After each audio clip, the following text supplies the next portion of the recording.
मंगलम भगवान वीरो मंगलम गौतमौगणि मंगलम कुंद कुंदालो जैन धर्मोस्तु मंगलम सर्वमंगल मांगल्यम सर्वकल्याणकारकम प्रधानम सर्वधर्माणां जैनं जयतु शासनम जैनं जयतु शासनम।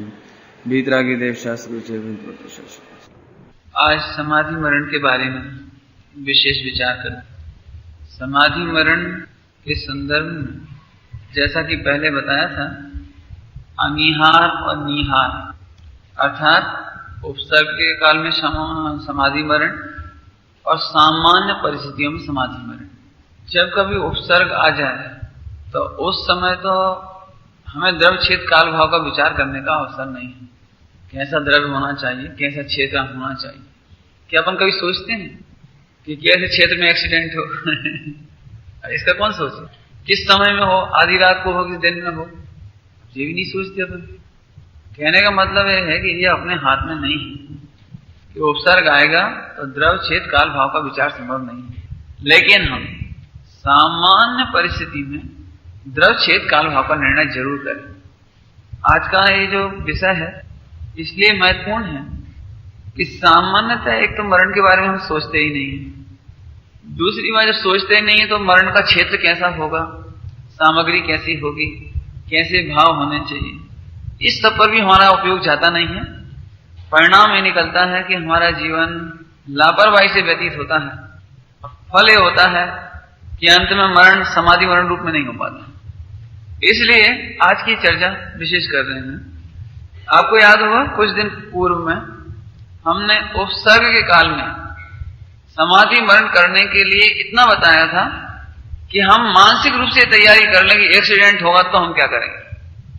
दिखा दे ना सर, अचानक हम नदी में जा रहे हों और बाढ़ आ जाए तो हम क्या करेंगे।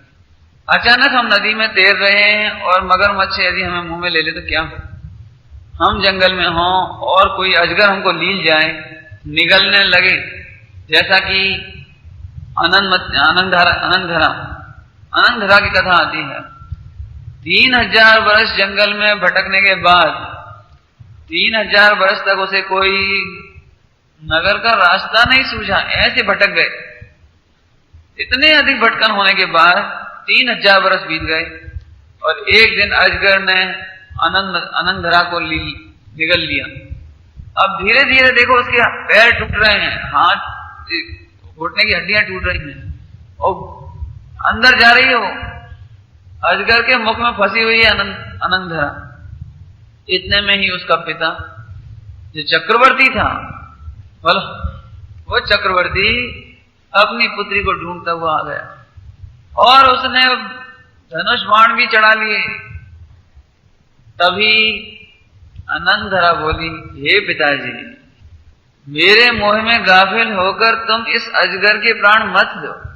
यदि अब जीवित भी बच गई तो तुम्हारे साथ जाने वाली नहीं हूं, क्योंकि जैसे ही अजगर ने मुझे मुख में लिया था तभी मैं एकदम सावधान हो गई थी और मैंने द्रव्य क्षेत्र काल भाव की मर्यादा कर ली थी कि अब मुझे कहीं नहीं जाना है।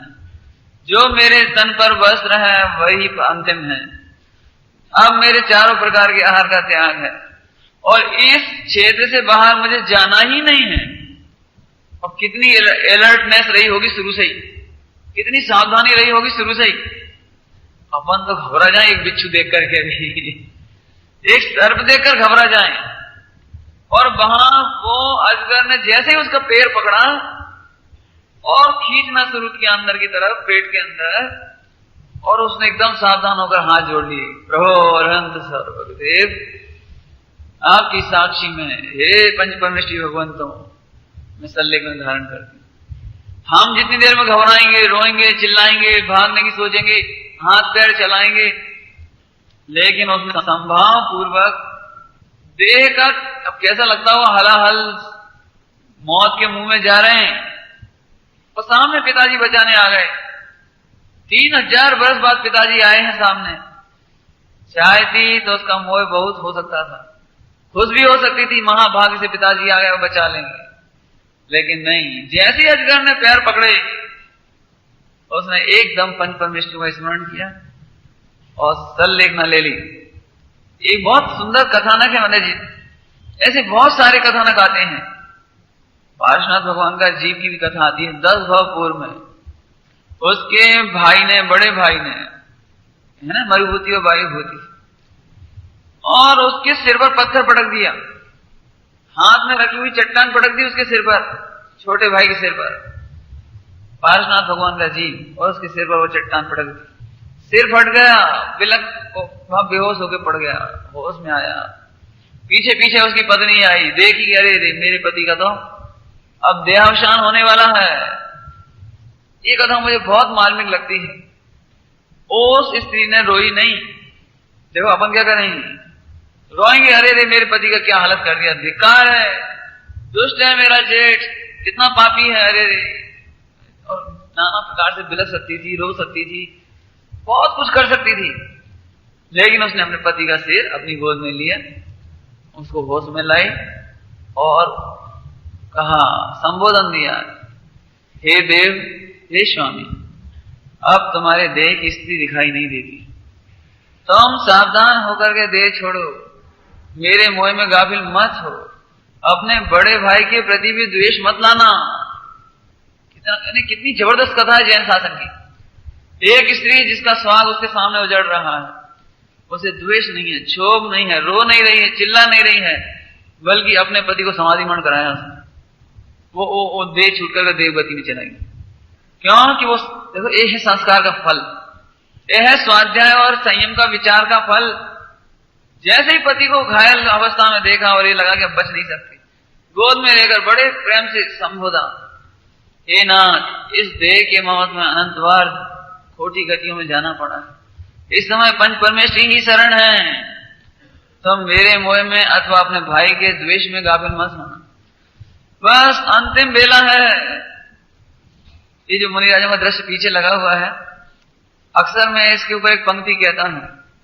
यहां मैं समझ लो पार्श्वनाथ भगवान का जीव, जिसकी पत्नी उनको समाधिमन करा रही है 10 भव पूर्व में, मैं उस प्रसंग में वो पंक्ति कहता हूं, अब थी रह गई थोड़े रहने की, अब थी समझे, स्थिति माने समय स्थिति, अब थी रह गई थोड़े रहने की, जी मत कर जो छोटो काहे तुम, बिनु कारण दुख भोगो, अक्षय अनंत सकति गोस्वामी, अक्षय अनंत सकति गोस्वामी,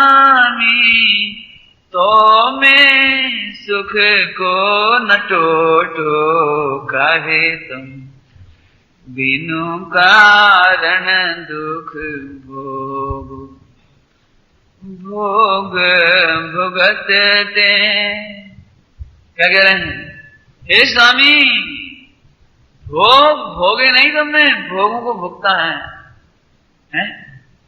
भोग भुगते तो चहुगति घूमो, भोग भुगते तो चहुगति घूमो, फिर कर क्यों जो भो। क्या मतलब, भोग भुगतते चारों गति में घूमे हो, भोगन सो क्यों चोटो, चोटो समझते, चोटना है? तुम भोग लिए क्यों आकुलित होते हो? अब ये भोग छूट रहे हैं, ये परिग्रह छूट रहा है, ये संयोग छूट रहा है, देह छूट रही है। हे नाथ, हे स्वामी, स्वरूप में सावधान हो, हैं? भोग भुगते तो जरा से विवाह करके बच्चों का पालन पोषण, समाज के बंधन, रिश्तेदारों का बंधन, कमाने का बंधन, अरे रे कितने कष्ट भोगे हैं। और फिर उस तृष्णा और कमाने की मायाचारी में, छल में, कपट में, क्रोध में, तीव्रता में, कसायों में 4 गति का बंधन किया, अनंत काल तक होगा। हे स्वामी सावधान, सचमुच कैसी स्त्रियां होती होंगी संस्कारी, पति का देहावसान होता दिखाई दे रहा है तो आकुलता नहीं की। अभी विदिशा में भी एक घटना हुई, अचानक पति का मरण मालूम पड़ गया, अब मरण बचेंगे नहीं, हार्ट अटैक आया, छोटी उम्र मुश्किल से 45-50 साल की, और डॉक्टर ने स्त्री को बोल दिया कि घबराना मत, तुम्हारे पति का अंत समय है। आपको विश्वास नहीं हुआ, जैन समाज की बहू, और उसने सारी बंधन छोड़ दिए, कुछ किसी चिंता नहीं की कोई क्या कहेगा, फौरन पति का सिर गोद में ले लिया, साफ साफ संबोध दिया, हे स्वामी अब तुम्हारा हमारा वियोग होने वाला है, आप आकुलता नहीं करना, इस समय पंचपरमेश्वरी ही शरण है, आप मोह में मत अटकना। और उसने खूब, उसने जो सुना सकती थी संबोधन, सारे डॉक्टर देख रहे हैं हॉस्पिटल में, जी क्या हो रहा है, लेकिन वास्तव में इस संस्कारों का फल है। पता ना क्या है, यदि अचानक ऐसा प्रसंग बन जाए तो हमें बहुत सावधानी रखना चाहिए। इसके लिए अभी शुरुआत में ही कहा कि हमको पहले से ही मानस बना के रखना चाहिए कि अचानक देह छूटे तो हमें घबराना नहीं है। हमारे संयोगी साथियों की यदि अचानक देह छूटेगी तो भी हम मोह को मुख्य नहीं करेंगे, हम मोह को दबाएंगे। चिरौंजा बाई जी का आता है, चिरौंजा बाई जी का अंतिम समय आया जब, तो वे जानती थी कि ये गणेश प्रसाद जी को मेरे प्रति बहुत मोह है, ये मेरे मरण को बहन नहीं कर पाएंगे, सह नहीं पाएंगे। तो आधा घंटे पूर्व में उनसे कह दिया कि तुम यहां से जाओ, तुम यहां से जाओ, और उन्हें बाहर कर दिया और अकेले में शांति से समाधि मरण किया। कहने का मतलब क्या है, ये ऐसे चित्र हैं जिनके लिए पूर्व में तैयारी हो, ऐसा एक्सीडेंट हो तो क्या करेंगे, ऐसी घटना घटे तो क्या करेंगे, अचानक आग लग जाए, चारों से घिर जाए तो क्या करेंगे। तो अवसर के काल में द्रवच्छेद काल भाव का विचार नहीं किया जाता, मात्र एक स्वभाव का ही विचार किया जाता है, और हमारी तैयारी स्वभाव की आलंबन की ही होनी चाहिए। ये तो हुई बात, उपसर्ग के काल में विचार नहीं हो सकता, लेकिन फिर भी हमें बुद्धिपूर्वक द्रवच्छेद काल भाव का विचार करना चाहिए। एक बहुत ही सुंदर चर्चा अभी हम उठा रहे हैं, वो आप सुनिए। एक उपसर्ग के काल को छोड़कर समाधि मरण के योग्य द्रव्य, क्षेत्र, काल और भाव, इनका विचार करना योग्य है, क्योंकि इनमें कमी की आशंका समाधि मरण को बिगाड़ सकती है, समाधि मरण में बाधक हो सकती है। अब मैं आपको बताता हूं द्रव्य संबंधी विचार। देखो, जैसे आप अपनी बच्ची का विवाह करते हैं तो पहले से आवश्यक सामग्री तैयार करते हैं, इसको कहते हैं द्रव्य संबंधी विचार। आप उसके लिए गहने, कपड़े, क्या कहना चाहिए, दहेज का बर्तन वगैरह पहले से ही तैयार रखते हैं, अपनी मानसिकता बनाते हैं, ये देना है, स्कूटर देना है, किसी की चीज की दिमाग में तैयारी रखते हैं, वो उस आवश्यकता के अनुसार पैसा इकट्ठा करते हैं और फिर अपन उसको विवाह करते हैं। एक दृष्टांत दिया। ऐसे ही यदि आपको समाधि मरण का विचार करना हो, निर्णय करना हो, तो आप कौन कौन सी सामग्री घर में जोड़ें, क्या क्या जोड़ें, वो बताते हैं आपको। सबसे पहले आवश्यक योग सामग्री में एक लकड़ी का पाटा या तखत, घरों में प्रायः और सब सामग्री होती है, लेकिन तखत वगैरह अपने अनुकूल, जैसे सादा पाटे हैं, इस तरह के पाटा आदि, या एक लकड़ी का पाटा या तखत, उस पर बिछाने के लिए अंतिम समय में चटाई, वैसे तो प्रतिदिन ही आदत डालनी चाहिए चटाई का प्रयोग। चटाई ये नहीं प्लास्टिक वाली नहीं, जो सीको वाली है उस टाइप की जो आती है ना, इसको कुशासन कहते हैं, वह कुशासन मंगाकर रखना चाहिए, क्योंकि वह शरीर की प्रकृति के अनुकूल है। और ये जो चटाइयां हैं ये गर्मी में शरीर की प्रकृति के अनुकूल नहीं है। यदि लंबे समय तक इन पर लेटना पड़े तो इसके रिएक्शन होंगे, शरीर में फुंसियां हो सकती हैं और तमाम रिएक्शन हो सकते हैं, खुजली चल सकती है। तो इसलिए उस तरह की चटाइयां जो विशेष सीको वाली, घास वाली, अलग प्रकार की अच्छी आती है, उस प्रकार की चटाई। श्वेत शुद्ध वस्त्र, चादर आदि, ये देखने में बहुत बुरा लगता है। कभी कभी किसी का मरण होता है, आप देखिए मैली कुचेली गंदी सी चादर, रंगीन चादर, जाने कितने बच्चे उस पर सो चुके होंगे, कौन कौन घर में सो चुका होगा, वही चादर बिछा दी जाती है। लेकिन अभी आपके हाथ में पैसा है और अभी आपके पास विचार है, आप अपने समाधि मरण के नाम पर कम से कम 3-4 चादर बिछाने के लिए बिस्तर पर, या चटाई पर बिछाने के लिए, या बिस्तर पर बिछाने के लिए आप अपने अलग रखें, सेपरेट, समाधि मरण के नाम पर। आप पूछोगे 3-4 क्यों? उसका कारण है, कई बार अंतिम समय में बहुत बुरी स्थिति हो जाती है, लार गिरने लगती है, मलमूत्र छूट जाता है, दस्त लग जाते हैं, माने ऐसी कोई भी बीमारी हो तो प्रतिदिन हमें चादर बदलनी पड़ सकती है। ऐसा नहीं कि एक ही चादर 10 दिन, 15 दिन, महीना और 6 महीने पड़ी रहे, फिर उसमें कीड़े पड़ जावे, जी पड़ जावे, दुर्गंध आने लगे, माने पड़े ही पड़े खुजाल चलने लगे जिसमें, ऐसा नहीं हो। इसलिए कम से कम 3-4 चादर कम से कम गिरी हालत है, सफेद वो रखें, धुली हुई रखें, और ये साफ सुथरी। और घर वालों से हम निवेदन अलग से करेंगे कि यदि कभी ऐसा प्रसंग पड़ जाए तो प्रतिदिन चादर बदली जानी चाहिए मरीज की।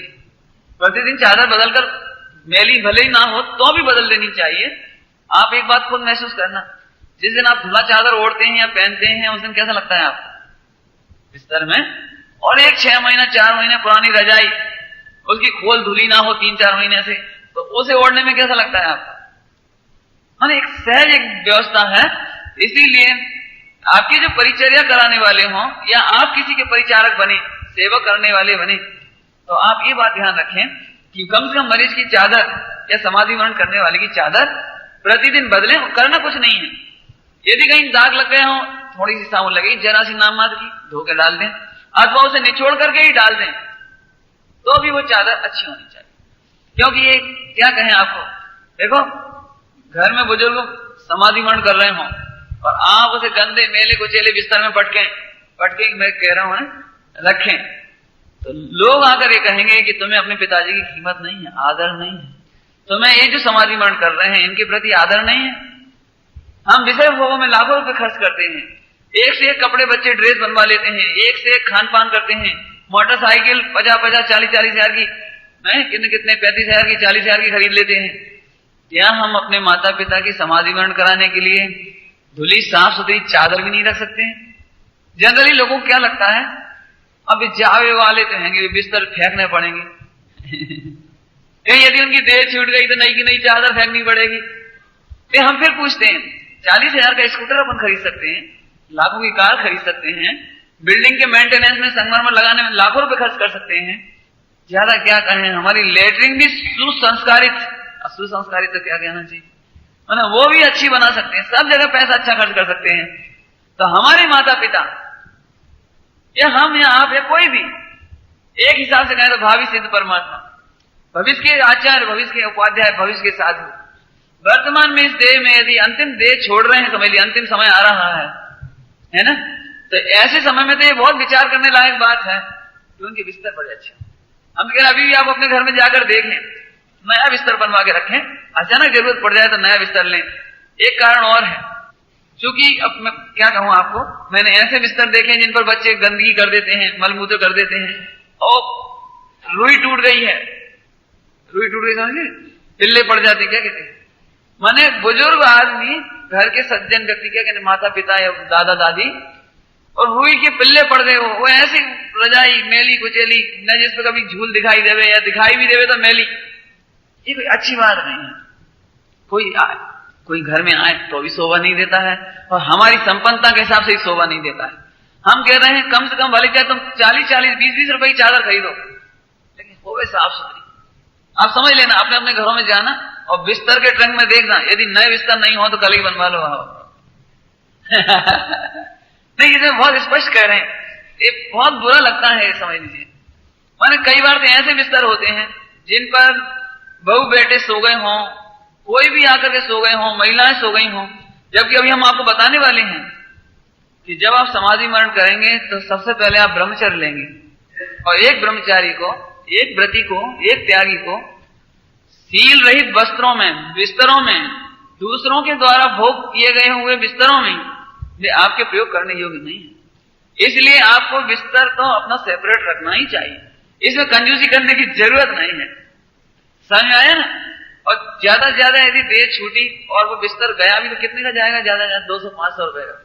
आप पिताजी की याद में 25 हजार की कोई वो प्याग मत खुलवाना है, तुम वो 40-25 हजार की कोई धर्मशाला कमरा मत बनवाना, तीन क्षेत्रों में मत देना पैसा। ये मैं स्पष्ट कह रहा हूं आपको, लोग वहां पता नहीं क्या दिमाग है, खुद तो कुड़ के मरेंगे, मैंने दुर्गंध में, बुरी हालत में, और फिर उनकी स्मृति में पिताजी की, पूज्य परम पूज्य पिताजी की स्मृति। तुम बाद में 50,000 1,00,000 रुपया 25,000 खर्च करोगे, अभी उनके लिए 500 रुपए का बिस्तर लेने में दिक्कत आती है। ये अब आप समझ लेना, ये जो गणित अभी बता दिया वो गणित आप ध्यान रखना। आप तो अपनी तैयारी अपने हाथों से करो। हमारे यहाँ कभी एक पिछले वर्ष एक सज्जन थे, बहुत बुजुर्ग थे, 90 साल करीब उम्र रही होगी, लेकिन स्वाध्यायी थे, रोज आते थे स्वाध्याय में। जब उनकी ताकत नहीं पड़ती थी तो उन्होंने घर में कनेक्शन ले लिए प्रवचन का, घर में, और वहीं सुनते थे बिल्कुल दोनों टाइम। और उन्होंने अपनी लकड़ी तक अपने सामने कटवा के रख दी थी। द्रव्य का विचार कर रहे हैं, द्रव्य का, कि बाद में ऐसा ना हो कि गीली लकड़ी लेनी पड़े बरसात में या कभी कुछ, तो अपने सामने लकड़ी तक सूखी और झड़ा के एक रख दी। देखो बेटा, जरूरत पड़े तो ये लकड़ी ले ले, और दूसरी लकड़ी बता नहीं, इतनी तैयारी करके गए थे। उन्होंने मुझे बताया कि उन्होंने अपने बांस वगैरह तक तैयार, 48 मिनट से ज्यादा नहीं रखना, इसलिए बांस रखें बेटा, और कहीं मत देखना, नहीं तो बाजार में ढूंढते फिरो एंड टाइम पर। बिल्कुल 48 मिनट से ज्यादा समय नहीं लगाना। अभी आपको और सुनाएंगे ऐसे, मैंने एक से एक जीव पड़े हुए हैं भाग्यशाली, उनमें अपना भी नाम और नंबर हो, ये आप ध्यान रखना बस। इसमें घबराने की जरूरत नहीं, असल में अभी तो मौत के नाम से ही तो लेकिन देखो भाई, ये तो वीरों का काम है, वीरों का, हाँ, ये तो वीरों का मार्ग है, कायरों का मार्ग नहीं है, ध्यान रखना है। तो अच्छी ऐसी लकड़ी वगैरह हो तैयार करा के रखना, बिस्तर तैयार करके रखना। और देखो, शुद्ध वस्त्र, पहनने के वस्त्र भी रंगीन नहीं रखना। देखो एक बात है, आपके भाव में कितनी शुद्धता आ रही है या कितना उत्साह आ रहा है, वो आपके द्रव्य क्षेत्र काल भाव से मालूम पड़ता है। समझ लो, एक बहन की बारात आ रही है और उसका भाई मैले कुचेले कपड़ा पहन के शांति से बैठा है, तो कह रहा, अरे भाई तुम कैसे बैठे हो? अरे तो क्या फर्क पड़ता है? तो हम समझ गए कि तुझे अपनी बहन से प्रीति नहीं।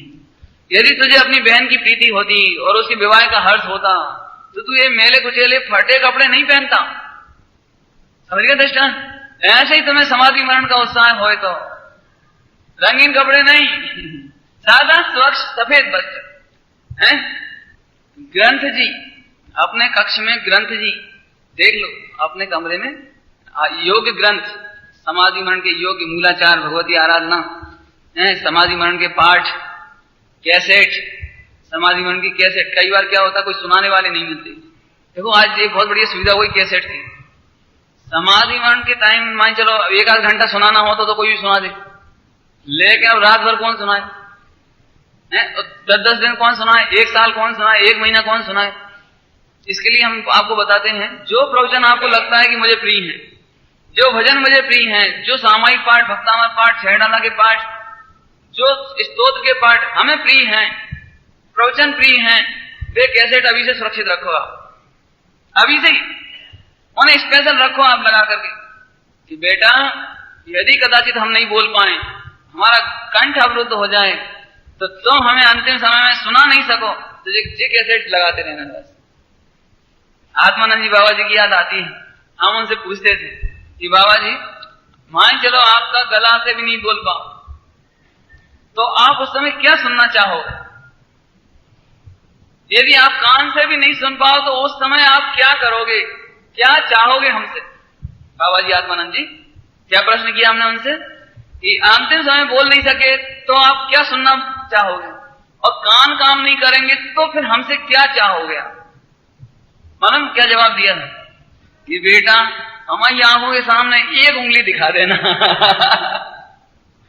सही कह रहा हूं, उन्होंने कहा बेटा हमारी आंखों के सामने एक उंगली दिखा देना, हम समझ जाएंगे एको हम में एक शुद्ध सदा रूपी, हम समझ जाएंगे बस। और सही में अंतिम समय में यही स्थिति हुई 2 दिन की, लगभग सा हो गया। अंतिम समय में कान वगैरह मंद पड़ गए, बोल सके नहीं, और हाथ पैर हिलना चलना बंद हो गया, लेकिन आप जमीन पर लेट गए और इसके बाद बोलना बंद हो गया। अपने अंतर में जो हो सका सो अंदर ही अंदर गया। कहने क्या मतलब है, हमारी मानसिक तैयारी पूरी होनी चाहिए। आप बुद्धिपूर्वक बढ़िया कैसे संभाल के रखो, हैं? जो ग्रंथ आपको प्रिय हो वो ग्रंथ विराजमान करके रखो। अभी मैं एक बात और बताऊंगा बाद में इसमें, है ना, कि आप अपने बच्चों को भी समय समय पर, आपके बच्चे हैं जैसे आप दादा दादी हैं तो आपके क्या कहलाते हैं, पोते, हैं, तो उनको जो भी खिलाते हो तो उनको कभी कभी झूठ मूठ समझ गए, झूठे ही बोलो कि बेटा हाँ सिर तो रहा है, तो उन्हें बिठा लो बगल में। अबे सिरियाने बैठ के उनसे कहो बेटा दबाना जरा, अबे दबाएं, फिर उनसे कहो बेटा, अब देखो जो पाठ तुम्हें प्रिय हो उनसे कहो बेटा जरा छेड़ा सुना दो, बेटा जरा छठी ढाल, छह ढाला की 12 भावना सुना दो, छठी ढाल में मुनियों का जरा पाठ पढ़ के सुनाना बेटा। इससे क्या फायदा होगा कि आपके बच्चों में एक संस्कार पैदा हो जाएगा कि दादा दादी बीमार हो तो जल्दी दमकर में सुना, दादा दादी बीमार हो तो हॉस्पिटल की याद आवे की बजाय वे छह ढाला का पाठ सुनाएं, भक्तामर सुनाएं, माने जो आपको प्रिय हो वो सुनाएं। और चूंकि आप बारंबार उनसे वही सुनते हैं कि बेटा समय सार जी की गाथाएं सुनाओ, नियम सार जी की गाथाएं सुनाओ, तो बच्चा ये समझ जाएगा कि पिताजी को क्या प्रिय है। इससे क्या फर्क पड़ेगा, वायदे में अंतिम समय में नहीं भी बोल पाओगे आप, तो वो समझ जाएगा कि दादा दादी को क्या प्रिय था। चाहे जब हमसे वो सुनते थे, महावीर आश्रम सुनते थे, रुक जाओ भैया और कुछ मत सुनाओ, हम सुना रहे हैं। ये बच्चों में संस्कार पैदा करने के लिए बहुत जरूरत है। माने आप अपने बच्चों को भी इस मामले में तैयार करो कि वे आपको क्या सुनाएं, कौन से ग्रंथ सुनाएं, कौन सी गाथाएं सुनाएं और कौन सी कैसेट सुनाएं, इतनी तैयारी आप करो। और क्या चीज है, ग्रंथ जी, टेप के मामले में ही सुन लूं। आप कहोगे हमारे घर में तो टेप है, तो मैं आपको स्पेशल सलाह दूंगा कि आप उस टेप के भरोसे मत रहो, आप अपना पर्सनल टेप ले लो। समाधि मरण के लिए पर्सनल टेप सुन लो आप अच्छी तरह। कारण क्या है, एक टेप है घर में और आपके नाती पोतों को सुनना है वो डिस्को, अब वे फौरन उठा के ले जाएंगे उसे और फिर वो गाना सुनेंगे, कहीं कुछ करेंगे। अब बताओ, अब आप अपना प्रवचन सुनना चाह रहे हो और उसी समय वो गाना सुनना चाह रहा है। कई बार 2 in 1 होता है ना, 2 in 1 रेडियो और वो, अब वो से कमेंट्री आ रही है? तो अब वो सुनना चाह रहा है और आपको लग रहा है कि प्रवचन सुन ले या कोई पाठ सुन ले। तो इसलिए हमारी आपको सलाह है, मैं फिर कहता हूं आपको, आप मरणोपरांत भले ही 5000 मंदिर में मत दे जाना कहीं मत देना, आपको जो समझ में आए तो करना, हम कुछ नहीं कहते हैं, लेकिन अपनी चीजें कम से कम एक टेप रिकॉर्ड, छोटा सा बड़ा सा जैसा भी स्टीरियो, माने आपको जैसा पसंद आए आप पहले से अरेंजमेंट करा के रखो। अभी मैं और आगे बताऊंगा, एक कमरा अच्छा तैयार करा लो भाई, जब सोने का कमरा, डाइनिंग हॉल, फला हॉल, बैटिंग हॉल, कितने कितने कमरे बना सकते हो, एक अपना कमरा बना लो समाधि का है, उसमें बिल्कुल अपने हिसाब से माइक सेट करा लो, क्या कहलाते हैं डब्बे सुनने के, क्या कहते हैं बॉक्स है, हाँ जो कुछ भी आप कहते हो हमें नहीं मालूम अब अपन तो समझते नहीं हो क्या कहलाते हैं, स्पीकर माइक क्या रहता है, स्पीकर है ना, छोटे छोटे डब्बे वो लगवा लो। माने आप और उसमें आपको कितनी आवाज पसंद है उतना सेट करके रखो, बिल्कुल कंप्लीट, क्या पता कब जरूरत पड़ जाए। देखो अभी भी आप फायदा उठा सकते हो। कई बार आप कहते होगे साहब रात को नींद चढ़ गई 2-3 बजे से, फिर बस फालतू बातें सोचते रहे, नींद ही नहीं आई। अरे तो फालतू बातें हैं, मान चल उठ के नहीं बैठ सकते, ठंड के दिन है तो बिस्तर में ग्रंथ नहीं छू सकते, नहीं पढ़ सकते, तो अपन कम से कम प्रवचन तो सुन सकते हैं। तो ऐसी जगह मिलकर अलमारी के पास अपनी पलंग लगवाओ और वहीं से उसकी सेटिंग माइक की वो लगा लो सारी, क्या कहलाती हो स्पीकर की, और वहीं से अपने प्रवचन सुन लो, भजन सुन लो, समाधि मण सुन लो। आपको कोई सुनाने वाला नहीं मिले, ऐसे आलोचना पाठ, प्रतिक्रमण, प्रायश्चित, विनय, जो भी अपनी तैयारी करके रखो, इसमें क्या दिक्कत है? अब फालतू दिमाग शैतान का घर, इतनी देर भक्तामर चले तो आप पढ़ोगे ही तो सही, बोला हमारा कहने मतलब समझ लेना। मतलब इस और जब खाता पीता नहीं है तो कंठ में जो आहार नली वगैरह होती है वो सिकुड़ने लगती है, और सिकुड़ने लगती हैं तो उसको कब घुटकने में या पानी या थूक घुटकने में, माने रस घुटकने में भी दिक्कत आने लगती है। तो ऐसे समय में त्रिफला का काढ़ा से बार बार दिन में 2 बार 3 बार 1 बार जैसी जरूरत पड़े उससे गले की शुद्धि करने के लिए, ये अपन ही नहीं कह रहे हैं, ऐसा उसमें भगवती आराधना में भी लिखा हुआ है कि त्रिफला का काढ़ा आदि कुल्ला करने हेतु जिह्वा, चक्षु, कर्णेंद्रियां भली भांति अपना कार्य करती रहें, इसके लिए त्रिफला का काढ़ा रखना चाहिए। त्रिफला जानते होंगे, हर बहेड़ा आंवला है ना, एक त्रिफला का काढ़ा रखना चाहिए। त्रिफला का पानी होता है ना, पानी, उसको नितार करके आंखें यदि अकड़ने लगती हैं, पुतलियां अकड़ने लगती हैं, चलती नहीं हैं, आंख खोलने में तकलीफ होने लगे तो एक एक बूंद पानी आंख में डाल करके आंखों की शुद्धि बनाई, स्वच्छता बनाई जा सकती है। ऐसे कई काम आता है वो। और क्या चाहिए? इसलिए सौंठ, काली मिर्च, लौंग का काढ़ा लेते रहना चाहिए। और अपने कमरे में ऐसे कोई फोटो समाधि मरण करते हो कराते हुए दिगंबर मुनिराज, दिगंबर मुनिराजों में आचार्यों के फोटो, भगवंतों के फोटो, खास तौर से मैं चाहता हूं एक फोटो जरूर रखना चाहिए जिसमें शरीर का चित्रण हो, बिल्कुल माने जिसमें दिखाई दे रही हो ये हड्डियां, ये क्या है इस शरीर के अंदर, ये फोटो इसका बिल्कुल अंतरंग का। बच्चों को पढ़ाते हैं कक्षा 8 में, है ना, वो पूरा आमाशय दिखता है, वो गुर्दे दिखते हैं, और सब सारा वो दिखाई दे। ऐसा एक फोटो जरूर रखना चाहिए ताकि भूल करके भी इस शरीर में फिर आसक्ति पैदा नहीं हो, उसे देख लग रहे हो ये क्या है। नहीं, ऐसे फोटो, बैराग्य दायिनी फोटो एक फोटो रखने चाहिए, मुनीश्वरों के फोटो रखने चाहिए, उपसर्ग विजेता मुनिराजों के फोटो आप अपने कमरे में लगाएं। देखो मैं आपको जो बजट बता रहा हूं, आप इस पर क्या कहें, आप लोग इस पर खर्च नहीं करते और फालतू चीजों पर खर्च कर देते हैं।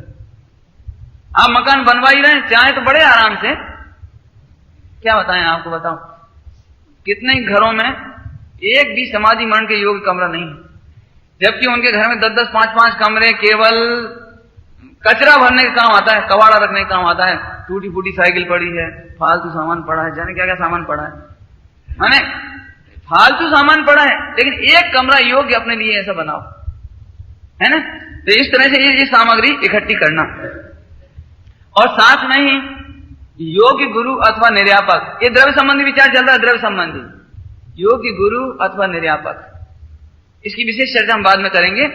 योग्य गुरु साधु परमात्मा जो होते हैं या आचार्य होते हैं, वे तो योग्य निर्यापक की तलाश करते ही हैं, योग्य गुरु की तलाश करते ही हैं, लेकिन आप भी आपकी रुचि जिनसे लगती हो, जिनके वचन आपको समता प्रदान करते हो, जिनका दर्शन आपको समता प्रदान करते हो, शांति प्रदान करते हो, जिनकी वाणी आपको आत्मा की ओर ले जाती हो, ऐसे गुरु, साधर्मी, प्रवचनकार समाज में कोई भी स्वाध्यायी व्यक्ति जरूर ढूंढना चाहिए हमको, है ना। तो ऐसे निर्यापक की शरण और योग्य वैद्य मैंने आप अभी खुद देख लो कि आपके लिए योग्य वैद्य कौन है लोकल में, स्थानीय में, या जिस स्थान पर आप मान चलो। कई बार लोग सोचते साहब हम तो अब अशोकनगर में समाधि मरण नहीं करेंगे, बोले कहां जाओगे कि द्रोणागिर, अच्छी बात है द्रोणागिर, लेकिन द्रोणागिर में इतनी चीजों का विचार करना, क्योंकि आप भावुकता में समय शिखर जा सकते हो, लेकिन इतनी सामग्री में से कुछ कमी रही तो आपकी समाधि बिगड़ सकती है। योग्य गुरु भी होने चाहिए, योग्य वैद्य भी होने चाहिए। कई बार हमें मन करता हम ये चीज खा लें तो वैद्य की सलाह लो भैया, तुम अपने मन से नहीं, तुम्हें तो ये लग रहा कब तक खाएं पिए, मर तो जान दो, रहन दो, कुछ नहीं खाने, अब हम सब त्याग कि नहीं, वैद्य की सलाह लो। अब अपने भावुकता में नहीं, वैद्य यदि कहे आप पानी लो तो आप पानी लो, वो कहे दूध लो तो आप दूध लो। ऐसा नहीं करो कि वो वैद्य जान रहा है कि अभी तुम्हारे देह में प्राण रहेंगे अभी 10-5 दिन, और तुम खींचतानी करके यदि समय से पहले तुमने चारों प्रकार का त्याग कर दिया आहार का, तो फिर सिवाय तड़पने के और कुछ नहीं होगा। अंतिम समय में विनोबा भावे ने भी जैनों की देखा देखी समाधि मरण किया था, लेकिन यदि आप विनोबा भावे का पढ़ेंगे तो अंतिम समय बहुत बेचैनी, बहुत तकलीफ हुई उनको, क्योंकि फिर समझ लो आप, देह हमारा शत्रु नहीं है और देह हमारा मित्र भी नहीं है, हम देह से मध्यस्थ भाव रखते हैं। लेकिन मान चलो महीना, 15 दिन, 10 दिन, 5 दिन यदि देह में अपने को रहना है तो अपन आकुलता नहीं करें, संकलेश नहीं करें और खींचतानी नहीं करें। क्या करें पंडित जी, कब तक इन लोगों के भरोसे रहें? हम तो जब सोच रहे जल्दी संकट टाले, तो जल्दी संकट मत टालो आप तो योग्य वैद्य की सलाह लेते रहो। समझ में आया ना? अब आपको समझ में आ रहा होगा कि जो लोग सोचते हैं हम क्षेत्र में चले जाएंगे समाधि लेने, वे बहुत धोखे में। क्षेत्र में भी इतनी सामग्री चाहिए। देखो एक दिगंबर मुनिराज वर्तमान में, यहां तक कि चौथे काल की बात भी है, लेकिन पंचम काल में तो कोई मुनिराज भी योग्य सामग्री के बिना समाधि नहीं लेते। तो आपको भी योग्य सामग्री का विचार करना चाहिए, भावुकता की जरूरत नहीं है इसमें बिल्कुल, ठीक है।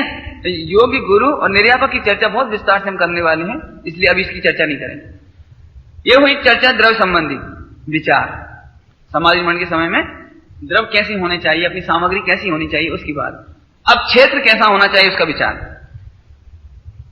समाधि मरण के योग्य ग्राम, नगर, जिन मंदिर, तीर्थ क्षेत्र का चयन स्वस्थ दशा में ही करते रहना चाहिए। आप करो, कोई दिक्कत, हम ये नहीं कह रहे कि आप अशोकनगर में ही, यदि आपको लगता है अशोकनगर में हमारे योग्य क्षेत्र नहीं है तो आप ऐसा तीर्थ क्षेत्र, ऐसा धर्मशाला, ऐसे मंदिर, ऐसा ग्राम, ऐसा नगर आप चयन कर लो, ढूंढो आप, कोई दिक्कत नहीं है। हो सकता है आपके घर में आपको सुविधा नहीं दिखती हो तो कहीं और आपको अच्छी सुविधा दिखती हो तो आप देखो, है ना। क्यों?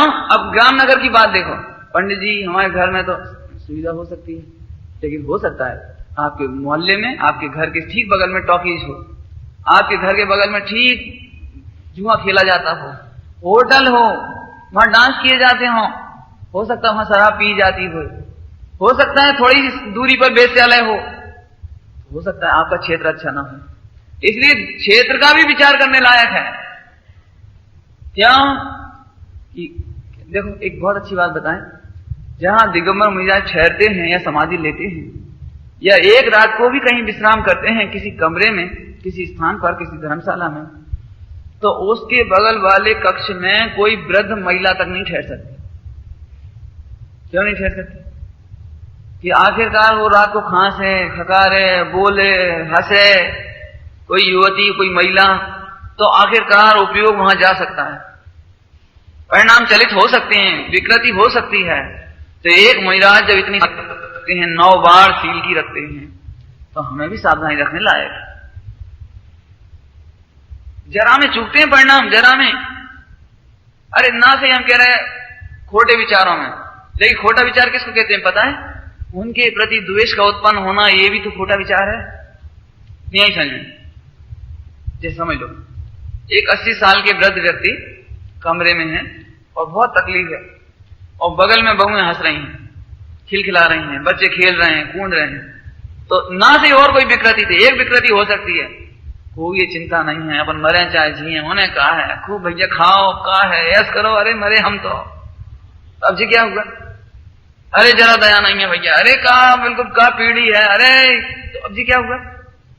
ये भी तो खोटी विचार है ना।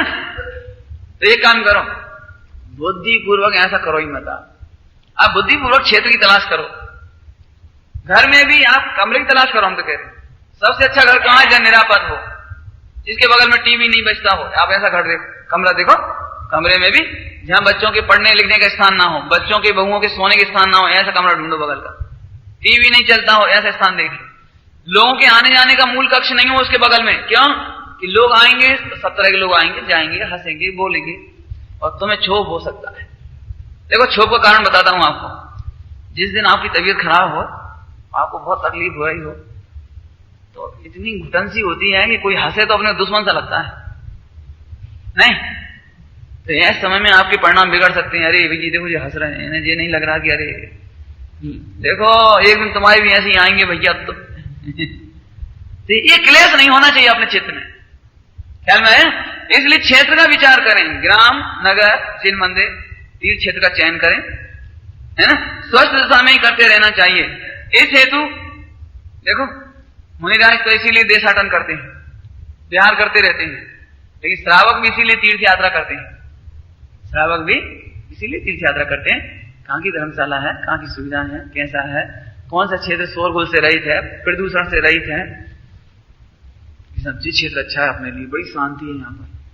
कई बार एक बात और भी होती है, समझ लो आपके शरीर की प्रकृति में वात, पित्त, कफ है ना, तो हो सकता है अशोकनगर का पानी या अशोकनगर का वायुमंडल आपको पित्त भड़काता हो, या वात पैदा करता हो, या तकलीफ पैदा करता हो। तो अब आप देख लो कि देखो भाई अंतिम समय में ज्यादा बेचैनी ना हो, इसलिए ऐसे क्षेत्र में चलो जहां पर अपने पानी अनुकूल हो, वायुमंडल अनुकूल हो, जहां पर बात ना उभरती हो, पित्त ना भड़कते हो, इस क्षेत्र का चयन करना चाहिए। क्योंकि देखो बुद्धिपूर्वक की तैयारी चल रही है, तो हमें बुद्धिपूर्वक कहीं किसी प्रकार से कोई आकुलता का कारण नहीं बनना चाहिए। ख्याल में आ रहा है कुछ? मैंने जिनवाणी में सब तरह की बातें हैं।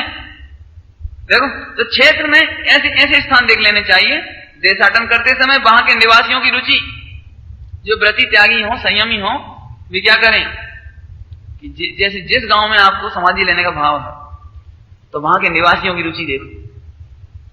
क्या कहा? निवासियों की रुचि का मतलब वे धार्मिक नेचर के हैं, संयम पालते हैं कि नहीं पालते हैं, उन्हें संयम का आदर है या नहीं। जैसे मान चलो एक संयमी आया और पूरे गांव में किसी को संयम का आदर नहीं है, तो बच्चे आएंगे और चढ़ाते हुए चले जाएंगे, जवान आएंगे तो उपेक्षा करके चले जाएंगे, बुजुर्ग आएंगे तो लाठी देते आएंगे, कहा भैया इतना ही मरवे आए हो, ठीक है, फिर भी चले जाएंगे। कहने का मतलब यह है, यदि संयम का आदर नहीं होगा तो आपको, मैं आपको सच कहता हूं, आपको देखो ये चर्चाएं आपको अभी बड़ी सरल लग रही होंगी, लेकिन हमने करीब 20-25 साल इन चीजों का अनुभव किया है, बहुत देखा है त्यागियों को, व्रतियों को। 99% त्यागी व्रती तो ये बात कहते मिलते हैं, अरे जो पंचम काल है जहां धर्म की कीमत नहीं है, कोई धर्म को आदर नहीं है, एक खुद धर्म नहीं करा तो हम कर रहे तो हमारी कीमत नहीं है। मतलब क्या समझे कि वे चाहते हैं कि संयम का आदर करने वाले लोग मिले, तो आप जानबूझकर ऐसी जगह मत जाओ जहां संयम का अनादर होता है। क्यों? मान चलो मुझे भगवान के प्रति भक्ति है और मैं जिस गांव में समाधि करना चाहता हूं और वहां के लोग चले आ रहे 10 बजे, 11 बजे, 12 बजे, फिर प्रक्षाल कर रहे, फिर औने पौने तक की पूजा उजा करी और चलो भाई जय हो, तो अब आपको क्या होगा? मुझे बड़ी तकलीफ होगी, हे भगवान कैसे कलिकाल, कैसा मंदिर, कैसे लोग, क्या होगा इनका, ऐसी तकलीफ होगी। तो फिर से सुनो, जहां संयम का आदर नहीं होता हो ऐसे गांव में नहीं रहना, जहां जिनेन्द्र देव के प्रति भक्ति नहीं हो नहीं रहना। इसलिए लिखा है इसमें, निवासियों की रुचि देख लो, उस ग्राम के निवासियों की रुचि, उनका समर्पण कैसा है, संयम के प्रति आदर कैसा है, गांव में कोई प्रतिमाधारी आदि कोई संयम पालने वाले हैं कि नहीं है। देखो आपको एक बात बताता हूं, बहुत बढ़िया लिखा है ग्रंथों में, असंयमी भक्तों से सावधान। क्या कह रहे हैं? असंयमी भक्तों से सावधान रहना चाहिए। गुरु को क्यों? असंयमी क्या करेंगे?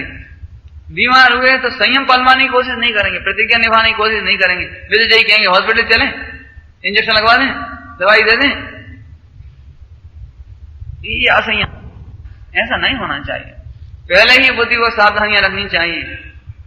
जो असंयमी है और संयमी है, उन संयमियों को बुलाकर कह देना चाहिए कि देखो यदि हमारे अंतिम समय आवे तो इन असंयमियों का विश्वास मत करना और तुम हमारे नियम पलवाना, हमारे ये नियम है, हमारी कोई प्रतिज्ञा टूटे नहीं, हम भले ही अंतिम समय कुछ भी आकुलित हों तो हमारे नियम मर्यादा नहीं तोड़वाना। ऐसा कराना चाहिए आप लोगों को भी। अपने घर में 5 पुत्र हैं, 4 हैं, 3 हैं, देख लो कौन कौन संयम का आदर करते हैं और कौन संयम का अनादर करते हैं, कौन को त्याग के प्रति रुचि है और कौन को नहीं, कौन बहू में प्याज खाती है नहीं खाती, ये सब देख लो आप। इससे क्या होगा कि मरते समय आप जो योग्य बहू हो, बेटा हो, उससे पहले कह दो बेटा अंतिम समय हम तुम्हारे हाथ का पानी पीना चाहते हैं, और उस बहू के हाथ का विश्वास हमें नहीं, उस बेटे का हमें विश्वास नहीं है, हमें तेरा विश्वास है, अंतिम समय तुम जो काम करोगे हमें तुम पर विश्वास है। कहना मतलब स्पष्ट, असंयमियों को दूर रखो, असंयमी मित्रों को दूर रखो, असंयमी गांव के निवासियों को दूर रखो। क्यों? कि संयमी होंगे, मर्यादाएं जानते होंगे आगम की, तो वे पलवाएंगे। ख्याल में आया कुछ? इसलिए ऐसी परीक्षा कर लेना चाहिए है? और देख लेना चाहिए उनमें भक्ति बसलता है कि नहीं। भैया वृत्ति की रुचि भावना, भैया वृत्ति की भावना है क्या नहीं है? ये नहीं तो पढ़े हैं भैया, अब सुबह जाके देख लेंगे, अब सुबह जाके देखा तो मालूम पड़ेगी नहीं। भैया वृत्ति की भावना देखना चाहिए। इसमें परीक्षा कैसे होगी? कभी बीमार हो जाए तो अब ये देखो कितने लोग पूछने आ रहे हैं, कितने लोग देखने आ रहे हैं, फिर उनमें से कौन समझाने की चेष्टा कर रहा है, कौन हाथ पैर दबाता है, कौन सिर दबाता है। बोलो एक गांव में इतनी अच्छी घटना घटी, माने गांव छोटा था लेकिन अच्छे धर्मात्मा जीव थे। अब धर्मात्मा माने सामान्य ऐसी रुचि वाले कि त्यागियों का आदर करने वाले। त्यागी जी आए और बीमार हो गए और एक लड़के का विवाह हुआ और वो उनकी बारात लौटी थी। सच्ची घटना सुना रहे हैं, बारात लौटी थी तो वो पत्नी ने उसे भेजा, उसकी पत्नी ने अरे तुम घर में सो रहे हो और मंदिर में त्यागी जी अकेले हैं कि तुम जा, तुम पहले उनकी सेवा परिचर्या करके आओ। सच्ची घटना सुना रहे हैं आपको। तो वो गया तो वो त्यागी जी पुजारी तुम कैसे आ गए इधर कि साहब हमारी पत्नी की भावना है कि आज हम आपकी परिचर्या करें। अरे जिसकी भावना होती ना उसकी बात है। वर्तमान में क्या है, अब उन्हें उठाला हुई है तो दवाई खा ली हुई है, हम क्या करें दवाई नहीं खाएं तो ये उपेक्षा करने लायक नहीं। ध्यान रखना, ये त्यागी हैं और एक दवाई नहीं ले रहे हैं, भले उन्हें तकलीफ हो रही तो भी नहीं ले रहे हैं, इसका मतलब ये नहीं कि हम उपेक्षा करें, कमेंट्स करें मरण दो, हम क्या करें, बहुत जिद्दी हैं ये, क्या करें, जाना ही जरा सी 2 पैसा की दवाई खा लेना, शांति से सोएं, ना खुद सोएं और ना हमें सोन पे। ये कोई बात नहीं थी आपको। अरे अभी तो क्या कहें, भगवती आराधना ग्रंथ पढ़ो आप, तीव्र वेदना आ जाए, चिल्लाने लगे, यहां तक कि धक्का दे दे मैं तुम्हें, तो भी परिचर्या करना, अनादर नहीं करना, आदर पूर्वक भक्ति करना, उनकी सेवा करना, परिचर्या करना। ये बहुत अच्छी परिपाटी अब तो गांव में समाप्त होती जा रही है। नहीं तो पहले जमाने में अच्छा था, गांव में कोई विद्वान आए, व्रती आए, त्यागी आए, ए बेटा जाओ तुम देख क्या, बेटा तुम देख क्या, पंडित जी पानी तो नहीं चाहिए, झाड़ू तो लग गई कि नहीं लगी, भला हुआ कि नहीं हुआ, देखो बेटा कोई कमी नहीं रह जाए। ये परिचर्या करने की आदत डालते थे। घरों में भी बच्चों को बोला के बहू में, बेटा दादाजी देख आओ, बहुत देर हो गई पानी नहीं पियो, जा पूछ क्या। तो ये जो आदर की भाषा है, इससे परिचर्या करने की आदत पड़ती है। और अब आजकल तो ये हो गया अब क्या कहे, सुनाएंगे तो आप हंसोगे हैं कि बच्चे तो सुनते ही नहीं, वे तो कहीं के कहीं जाते हैं। और बहुएं भी कह रही हैं, मैंने ऐसी कह देती हैं, कहा है पीने का पानी, चाय पीने का तैयार हो गई, सीधा सीधा है। अब तुम्हें तो पानी पीने बोल दे, हम भिजवा देंगे, क्या है नहीं तो घर में इतना आदर हो गए। अरे पिताजी के भोजन का समय हो गया, नहीं भैया पूछो जल्दी, बोला तैयार हो गए भोजन, बोला तो आदर के साथ। और एक ऐसे जाइए पप्पू पूछ ले दद्दा से या बब्बा से, रोटी खाने तो खा लो जल्दी से, गर्म बन रही है। एक बोलने का लहजा समझ गए ना, लहजा। बच्चों में भैया वृत्ति की आदत डालने के लिए बहुत आदर से बोले। अभी तो आपको इसमें बहुत सलाह देंगे हम आपको। बच्चों को कभी भी अपने बड़े बुजुर्गों के प्रति जोर से बोलने की आदत ना तो स्वयं डालो और ना बच्चों को डालने, बहुत गंदी आदत है। हम बच्चों के सामने यहाँ से तेरे तो बब्बा तो जब देखो जब, बस बच्चों के बीच में आलोचना मत करो आप। देखो बच्चों का इतना कोमल मानस होता है, यदि उन्होंने दादा दादी से घृणा करना सीख लिया तो वो घृणा का संस्कार तुम्हारे साथ भी काम आएगा। क्योंकि घृणा एक बार पल गई चित्त में बच्चों के, ऐसा नहीं कि वो मुंह तोड़ जवाब दादा दादी को ही देंगे, वो आपको भी देंगे। आप यदि हमारी सलाह मानो, मैं बहुत आपको खुल के कह रहा हूं ये बात, चाहे वो पिताजी हो या माताजी, अपने बच्चों के सामने अपनी पत्नी की और पत्नी अपने पति की कभी बुराई ना करे। होता यह है कि गुस्से में आकर पिता अपने पुत्र के सामने अपनी पत्नी यानी उसकी माता उसको गाली दे देवे, मार देवे, जोर जोर से बोल देवे, चाहे से बोल देवे, अनादर से बोल देवे, तो बच्चा ये समझ गया कि माता किसी काम की नहीं है। ऐसी माता जी भी गुस्सा में आकर रो रो के चिल्ला के और क्या करें, किस्मत फूट गई। और ये पति पत्नी की आपसी की बात कह रहा हूं मैं आपको। देखो आप समझदार हैं, आपका तात्कालिक क्रोध दूर हो जाएगा, आपकी तात्कालिक जो भी कसाई रही हो वो दूर हो जाएगी, प्रेम वापस हो जाएगा। लेकिन ये बच्चे समझ जाएंगे कि इस घर की संस्कृति बहुत गंदी है, बहुत नुकसान आप उठा रहे हो और उठाना पड़ेगा आपको। बहू सास है, वो अपने बहू की बुराई उसके बेटे से कभी ना करे। बहू को कितना ही गुस्सा आ जाए सास के ऊपर, लेकिन सास की कमी अपने बच्चों को नहीं बताए। आपको ये बहुत छोटी बात लग रही होगी, लेकिन आपके 99% घरों में तकलीफ केवल इसी बात की है। बच्चे दादा दादी का अनादर करते हैं, क्यों करते हैं? जो माता, जिस बालक की माता अपनी सास अगर उसकी दादी का आदर, दादा का आदर नहीं करेंगे तो बच्चा कभी आदर नहीं कर सकते। ये बहुत संक्षेप में बहुत बड़ी बात कह दी आपको हमने। देखो क्या कहें आपको, तकलीफ में यदि कोई उपेक्षा से बातचीत करे, बच्चे आ भी जाए कदाचित और उपेक्षा से पूछ भी लें आपके लिए, तो आपको बहुत तकलीफ होगी। हम चाहते हैं आपके घरों का वातावरण इतना अच्छा हो, कभी बच्चों के सामने मत करो ये बातें, अच्छी बातें करो, कितना ही आपको बुरा लगे तो भी। जब बच्चों से कहो बेटा पापा को बुलाना जब भोजन करने के लिए, बेटा जब मम्मी से कहो ये काम कर लो, माने बच्चों से आदर की भाषा बोलो आप। अभी हम कभी कभी यहाँ से गुजरते हैं या कभी बैठते हैं और हालत इतनी लगता ही नहीं ये माता है या क्या है। कुल मिलाकर ज्यादा कहने की जरूरत नहीं है, आपका परिवेश बहुत अच्छा होना चाहिए। बहू है जब कभी अपने ससुर जी को भोजन करने के लिए, पानी पीने के लिए, कोई बात के लिए कहें तो बच्चों के सामने बड़े आदर से कहें और बच्चों से कहें क्या बेटा दादाजी को बुला दो, एक अच्छी भाषा। और नहीं देख गई है जाने के तो चले जाते हैं, अब जई टाइम रोटी तैयार हो गई जाने टाइम से खाने, फिर हमें कभी और भी तो काम है। लेकिन कौन के प्रति बोल रहे ये बात, कौन के प्रति? ये अपने बड़े बुजुर्ग हैं। देखो एक बात फिर समझो, आप बच्चों के मन में बड़ों के प्रति अनादर करना सिखाओगे तो बच्चे बड़े होकर आपका अनादर जरूर करेंगे। ये बिल्कुल पक्की बात है। ये मैंने थोड़ा रिपीट कर दिया 2 बार इसको, इसलिए आप इस बात का बहुत ध्यान रखें। ख्याल में आया? तो भैया वृत्ति करने की आदत है या नहीं, बच्चों को ये जरूर सिखाएं।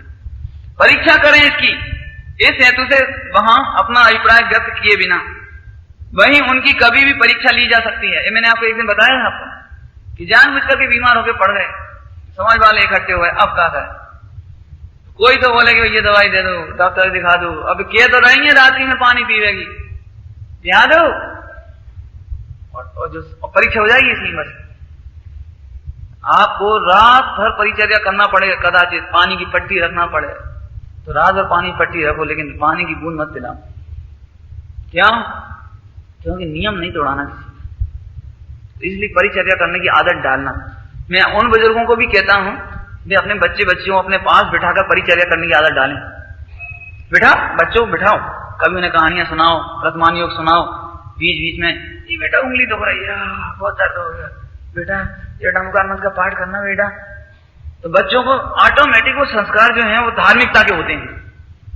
देखो आप इसे भले ये समझो कि साहब ये तो नकली है, नकली नहीं है। आज कॉन्वेंट स्कूलों में बच्चों को धर्म के प्रति, ईसाई धर्म के प्रति आकर्षित करने के लिए इतने झूठे स्वांग करते हैं जिसकी हद नहीं है। बोला बच्चों सब आंख बंद कर लो, आप लोगों को क्या चाहिए? टॉफी किस किस को चाहिए? आंख बंद कर लो। हे प्रभु यीशु मुझे टॉफियां दो, और आंख बंद करते हैं बच्चे से ऊपर से टपका देते हैं पीछे। देखो तुम्हारे यीशु ने सुन ली, देखो तुम्हारे भगवान ने सुन ली है तुम्हारी, देखो। तो हमें बच्चों में, छोटे छोटे बच्चों में संस्कार डाल देते हैं।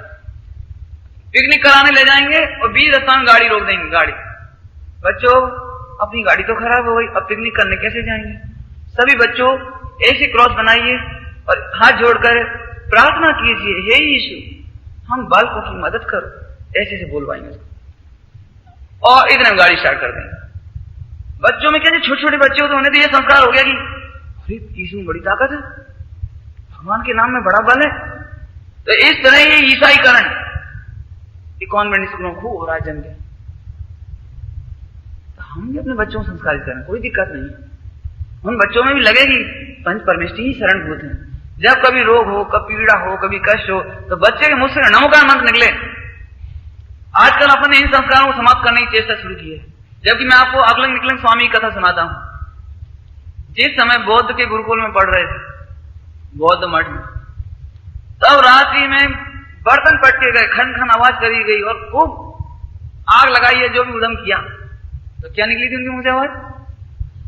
जो बौद्ध थे उनके मुंह से तो निकला बुद्धम शरणम गच्छामि, लेकिन अगलंग निकलंग दोनों के मुख से सहज निकला अरहंते शरणम पवज्जामि। चत्तारि मंगलम अरहंता मंगलम, 4 ही मंगल हैं, 4 ही उत्तम हैं, 4 ही शरण। वो सुन लिया उन्होंने। क्यों? कि संकट में अपने इष्ट का स्मरण किया जाता है और ये पकड़े गए। ये नहीं समझना चाहिए कि नमोकार मंत्र में कोई ग्रहित मिथ्यात्व है। नहीं, बच्चों को संस्कार बेटा नमोकार देख बेटा सही हो गई, देख अरे वाह, अब बच्चों को संस्कार पड़ेगा। मैंने आपको कभी सिर दर्द हो, आप नहीं भी हो तो बिठाओ बच्चों को। देखो मैं आपको क्या बताऊं, अभी तो मैं आपको बहुत सारी सलाहें दूंगा मैं अभी हाल फिलहाल तो ये सलाह दे रहा हूं। बुजुर्ग माताओं को बहुत कम काम होता है घरों में। अब ये बात अलग है कि फालतू काम ओढ़ लें, वो अलग बात है, वैसे बहुत कम काम होता है। ऐसे बुजुर्ग बाबा जी को भी बहुत कम काम होता है। जिनकी एक जिम्मेदारी है बच्चों को संस्कारित करना। ये अपने बच्चों को अपने पास बिठाया करें प्रतिदिन, कभी हाथ पैर दबाया करें, हैं? और कभी उनको बच्चों को कहें बेटा मेरा पाठ तो सुनाओ, आज तो भैया बहुत सिर दुख रहा, जरा जरा महावीराष्टक सुनाना बेटा। अब बच्चे ने महावीराष्टक पढ़ा, बहुत साधा मिल गई भैया। बच्चों को क्या हो गया ऑटोमेटिक, कभी कोई संकट आए, कोई तकलीफ आए, पंच परमेष्ठी है, उनका नाम स्मरण है, कभी आपको अचानक तकलीफ आएगी तो बच्चा सबसे पहले पाठ सुनाएगा आपको। और वर्तमान में बच्चों में परिचर्या की आदत तो 99% खत्म हो गई समझ लो। पिताजी बुखार में पड़े तो ज्यादा से ज्यादा इतना कर सकते हैं, डॉक्टर को दिखा देंगे, डॉक्टर को बुला देंगे, या आपको डॉक्टर के यहाँ ले जाके चेकअप करा देंगे, और फिर तो आगे की जिम्मेदारी आपकी है, आप जाओ। ये नहीं है कि पिताजी के बगल में बैठ जाएं, थोड़ा सिर पे हाथ फेर दें, सीने पे हाथ फेर दें, हाथ पैर दबा दें, पिताजी को थोड़ा नमकार मन कोई पाठ सुनाए, कोई स्वाध्याय सुनाए, ग्रंथ सुनाए, कैसे, जी बिल्कुल खत्म ही हो गई समझ लीजिए।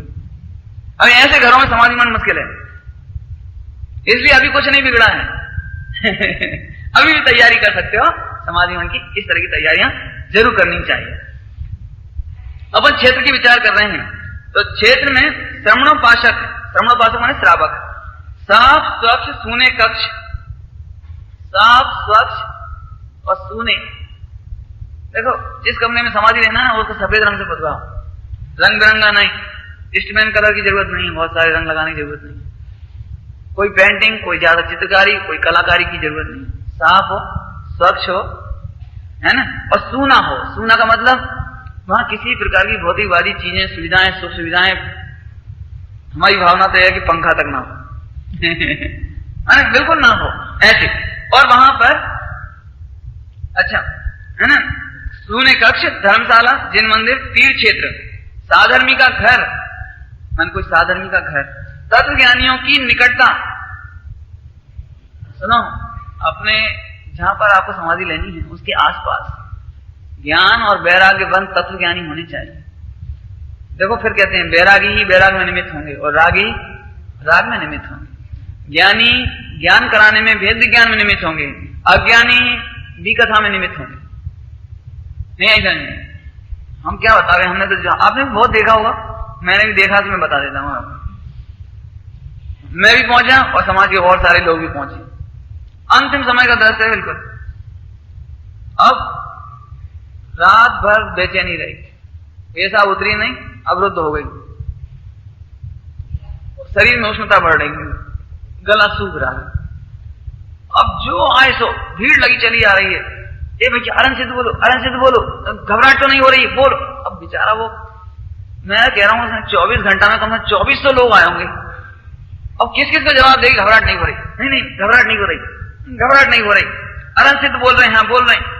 ये तो बेचारा पहले ही परेशान, और ऊपर से पूछने वाले परेशान, और मान चलो उन्होंने कच्छ नहीं बोलो और ओंठ भी नहीं हिली, लगातार सुध चली गई लगातार। और वो बेचारा मैंने किस किस को जवाब दे बताऊं, और आखिर ओंठ दंत तालु सूखते हैं तो किस किस को बोले, और नहीं बोले तो ये समस्या कि लोग कह रहे हैं हिलाओ हिलाओ हिलाओ, होश में है कि नहीं है। अरे भगवान तुम शांति से जीने तो दो इसीलिए मैं कह रहा हूं अज्ञानी होंगे तो विसंवाद पैदा करेंगे, और कितने मूर्ख ही कह रहा हूं, उनके सामने कह रहे हैं ये भैया फला चंद जी भी ऐसे ही चले गए थे, जाने कागज भाई हुई है, और फिर जाने कौन कौन की कथा सुनाते हैं उनके सामने। देख लो अब ज्यादा दिख नहीं रहा वैसे, अब लग तो नहीं रही वैसे। मैं क्या बताऊं आपको, अभी जब निर्यापक की चर्चा करेंगे तब बताऊंगा आपको। बिल्कुल अज्ञानी और असंयमियों को प्रवेश नहीं देना चाहिए समाधि मंडल वाले कमरे में, देना ही नहीं चाहिए, बिल्कुल स्ट्रिक्ट। अब लोगों को तो बुरा लगेगा, लो भाई कि हम तो देख दे गए और उन्हें देखन तक ना था, मिलन तक नहीं था, लेकिन तुम्हारे मिलने के चक्कर में उनकी समाधि बिगड़ जाएगी।